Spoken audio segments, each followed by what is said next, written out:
At dahil tanghali na nga mga katrops ay hindi pa nga ako kumakain, kaya naman pumunta ako dito sa kusina para tignan kung anong ulam namin ngayong araw. At ayan mga katrops, ito nga pala yung ulam namin ngayon, ginisang bunga ng malunggay. Tapos sinahugan nga lang ito ng alamang na nabibili sa tindahan. Yung mga ganitong simpleng ulam dito sa probinsya ay nako, talaga naman napakapanalo na niyan. Syempre matik, 3 sandok na kanin agad. Tapos kukuha tayo nitong bunga ng malunggay na napakasarap. Tignan nyo naman yan, itsura pa lang talaga. Siguradong mapaparami na naman ako ng kain neto dahil paborito ko talaga tong bunga ng malunggay. Pinaka paborito ko ang luto dito sa bunga ng malunggay ay yung ganito, ginigisa. Tapos lalagyan lang ng kaunting sabaw. Ay sus, talaga naman napaka all goods na nun mga katrops. At ayan, inilagay ko na nga dito sa ibabaw yung isang pirasong itlog na pinirito ko kanina. At syempre, bago nga tayo kumain ay dapat naghugas muna tayo ng ating kamay. At ayan, pumunta na nga ako dito sa aming kwarto dahil medyo malamig dito. Sobrang init kasi sa kusina kaya dito ako lagi kumakain. At ayan, nag first bite na nga agad sa itlog. Tara, kain na tayo mga katrops. Kumuha na rin kayo ng inyong pagkain at sabayan nyo na akong kumain. At kung tapos ka na rin naman kumain ay di panoorin mo na lang muna ako. Alam nyo mga katrops, masarap talagang magkamay lalo na kapag ganito yung ulam. Syempre, imaginin mo, ganito yung ulam mo tapos magkukutsara at tinidor ka pa. Paano kaya yun? Paano mo makakain yung bunga ng malunggay? Pero nasa sa inyo na yan mga katrops. Alangan naman pagbawalan ko kayong magkutsara at tinidor kapag ganito yung ulam. So ayun mga katrops, habang kumakain nga ako ay gusto ko nga munang sagutin yung tinatanong ng ating katrops.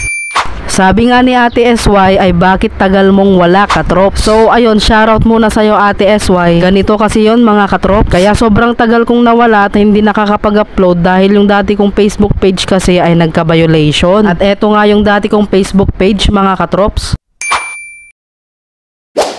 Ayan, hindi kasi ako makapag-upload doon mga katrop dahil nga nagkaroon ng violation dahil sa music background. Kasi nga dahil sa baguhan pa nga ako sa pagbablog ay hindi ko nga iniisip yung baka makapiright ako, ganito ganyan. Tsaka yung iniisip ko lang ay yung makapag-upload ng mga video araw-araw. Pero one time mag-upload sana ako ng vlog ko sa Facebook page ko. Ay ayun, hindi na ako makapag-upload, putik. Dahil nga lang sa music background na yun, hindi na ako makapag-upload ng mga picture at video. At ang nakalagay nga doon mga katrop ay mag-aantay ako ng nasa 90 days. Eh di kulang 3 buwan na yon mga katrops no. So ayun, nagantay ako ng nagantay.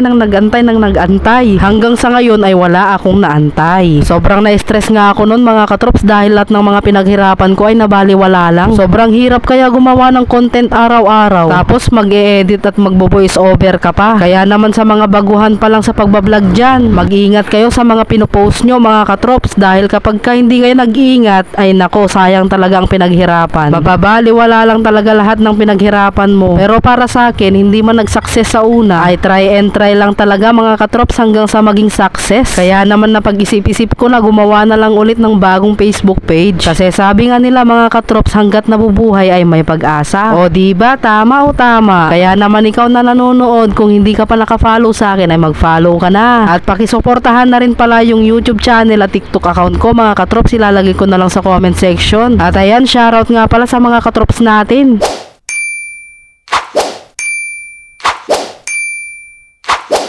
At hanggang dito na lang. Salamat sa panonood. Bye-bye!